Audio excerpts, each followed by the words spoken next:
There are hard truths in life, and if you have the courage to face them, you become untouchable to manipulators. We were taught to believe the world is fair, people are kind, and hard work always pays off, but life quietly teaches a different story. The truth is, the world isn't always fair, not everyone plays honestly, and effort without direction only drains you.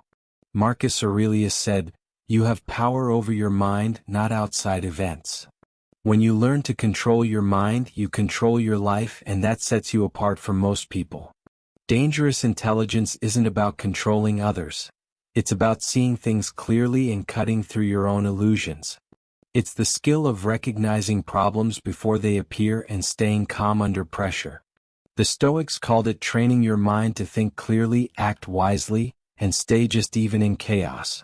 Lesson 1. Emotions drive, logic follows. Most of our decisions aren't made with logic. They're made with emotion first, and logic comes later to justify them. A man once said he bought an expensive gym membership because of the science and professional training, but deep down he just wanted to feel connected after a painful divorce. The logical reasons were just excuses. You see this everywhere, in arguments, workplaces, and relationships. People defend their opinions not because of facts, but because of pride, ego, or fear of losing their sense of importance. The Stoics warned that most people aren't fighting about what seems obvious. They're fighting to protect their pride, their identity, and their feeling of safety. Here's the deal. When you feel emotions rising inside you, stop and ask yourself, what am I really feeling? Is it anger, fear, or the need to be noticed? Then ask, what decision might I regret tomorrow? When others lose control, don't argue with their logic. Address their emotions first. Say something like, I understand why this matters to you. Recognize their feelings before reasoning with them. That's dangerous intelligence. The skill of understanding emotions, both yours and others, and stopping problems before they explode. Lesson 2. Everyone acts in their own self-interest. This isn't being negative, it's just reality. Once you accept it, you stop being disappointed by people. We like to think others act out of pure kindness, but deep down, everyone is motivated by something that benefits them. I once knew a woman who seemed very generous. She helped everyone, smiled constantly, and led community events. Later, I found out she was preparing to run for city council. Her kindness was genuine, but it also served her goals. Once I understood that, I respected her more because she found a way to connect her ambitions with helping others. The Stoics taught that self-interest isn't evil, it's natural. Expecting people to act against their interests is like fighting gravity. Instead of asking, why are they selfish? Ask, what do they really want? When you understand that, you can find common ground where both sides win. That's dangerous intelligence. Seeing the real motives behind actions and working with them instead of against them. Lesson 3. Most people can't handle the truth about themselves. This is tough because the hardest mirror to face is the one we hold up to ourselves. Many people avoid it by creating excuses or stories to protect their self-image, and that's why they keep repeating the same mistakes. I had a friend who always complained about being ignored at work, blaming bad managers and office politics. But when I told him he was often late, missed deadlines, and argued with his team, he got defensive.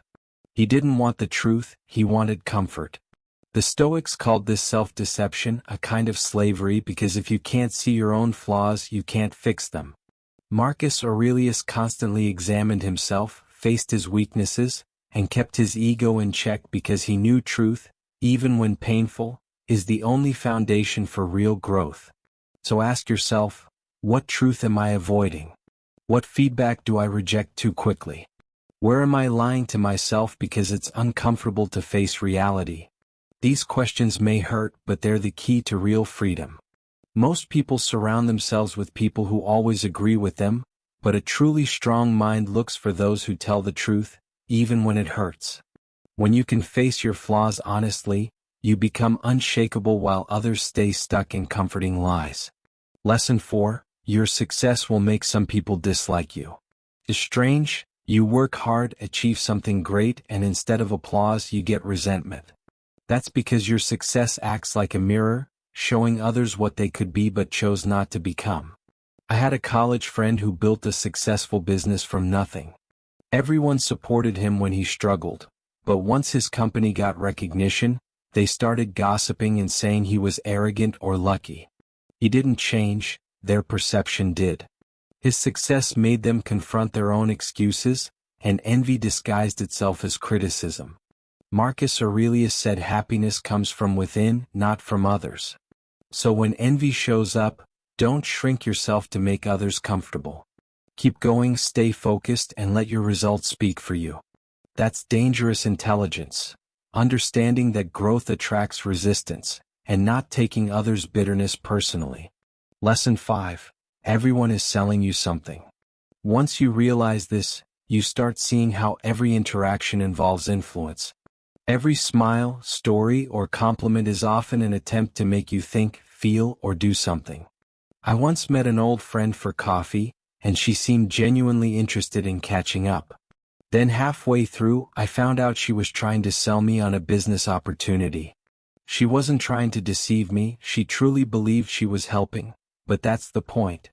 Influence wears many faces: kindness, urgency, guilt. Marcus Aurelius dealt with this too, surrounded by advisors with their own agendas, so he learned to see the motives behind words. You should do the same. It's not about mistrusting everyone, it's about asking, what do they really want? That question helps you stop being manipulated and start making conscious choices. Maybe a coworker's compliment is genuine, or maybe it's a setup for a favor later. That's not paranoia, it's awareness. This is dangerous intelligence. Seeing clearly, thinking independently, and choosing on your terms. Lesson 6. When people show you who they are, believe them. This truth will save you years of regret. People reveal their character in small things, in how they treat waiters, whether they keep promises, or what jokes they make when they think no one important is listening. The signs are always there. You just have to pay attention. What's usually missing is our willingness to see the truth about people. I once worked with a business partner who liked to exaggerate his role in meetings. At first, I ignored it. Then I noticed small things, padded expense reports and little lies.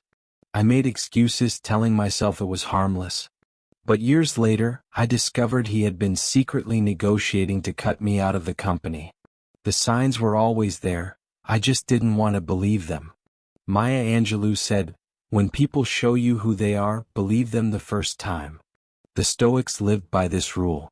Marcus Aurelius judged people by consistent patterns, not by words, and Seneca warned that hoping someone will change their true nature is a losing bet. The rule is simple: trust actions, not promises, patterns, not explanations. If someone gossips about others, they'll gossip about you. If they break small commitments, they'll break big ones. If they disrespect others when it costs them nothing, they'll betray you when it matters most. This is dangerous intelligence, seeing people as they are, not as you wish they were. When someone's behavior shows the truth, don't make excuses. Adjust your boundaries instead. See the pattern, believe it, and act accordingly. Lesson 7. Comfort is the enemy of growth. Comfort feels nice and safe, but it slowly weakens you. It's like a soft cage that traps you without you realizing it. I once knew a talented software engineer who had a great job with good pay and easy work. For 3 years, life seemed perfect. But slowly he lost his drive. He stopped learning, stopped growing, and when new challenges came, he couldn't handle them. When the company laid him off, he realized that comfort had become his downfall. The Stoics understood this well. Marcus Aurelius could have lived in luxury, but he chose challenges and discomfort to stay sharp. Seneca practiced hardship on purpose, sleeping on the floor and eating simple meals, to remind himself that he could endure anything. To fight comfort, we must choose challenge on purpose. Speak up when silence is easier, learn what scares you, move your body when laziness tempts you. Every time you choose discomfort, you grow stronger. Comfort destroys more dreams than failure ever will, because failure teaches, but comfort only keeps you stuck. Dangerous intelligence is noticing where you're playing it too safe and pushing yourself beyond it. While others sleep in comfort, you'll be awake, alive, and evolving. Lesson 8. Remember death and live fully. You're going to die, and most of what you worry about doesn't matter. This truth sounds harsh but is freeing. Death isn't a possibility, it's a certainty. When you truly accept that, all the small, stressful things lose their power. I saw this with a man I knew who was once obsessed with work drama, gossip, and keeping up appearances. But after being diagnosed with cancer, his view of life changed completely. He stopped caring about approval and meaningless competition. He let go of shallow relationships and focused only on what truly mattered. Remembering death helps you live better because it strips away the noise and reminds you that your time, energy, and peace are too precious to waste, that he gave his time only to what brought him joy, love, and meaning. Ironically, even as his days grew shorter, he became freer, happier, and more alive. The Stoics called this memento mori, remember death, not to be dark, but to remind us to focus on what truly matters. Marcus Aurelius wrote, "It is not death that a man should fear, but never beginning to live." Seneca warned that wasting time is the one crime that can never be repaid. So ask yourself, if you had only 1 year left, would what you're worrying about still matter?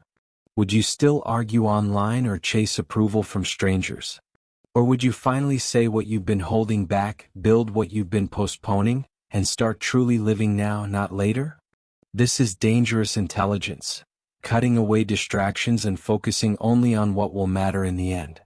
While others drown in meaningless anxiety, you walk with clear eyes, unburdened and fully alive. The truth is harsh, you will die, but within that truth lies freedom. When nothing is guaranteed, everything that truly matters becomes urgent. And that urgency is the start of a life fully lived. Conclusion. These 8 ruthless lessons are like sharp blades that cut through illusion. If you've come this far, you already see life more clearly than most. But now comes the real question, will you live it? Will you choose truth over comfort, discipline over distraction, and growth over illusion? If this message resonates with you, share it, like it, subscribe, and leave 3 simple words in the comments. I choose clarity. Let that be your promise to yourself, to see through the fog and live fully awake from this day forward.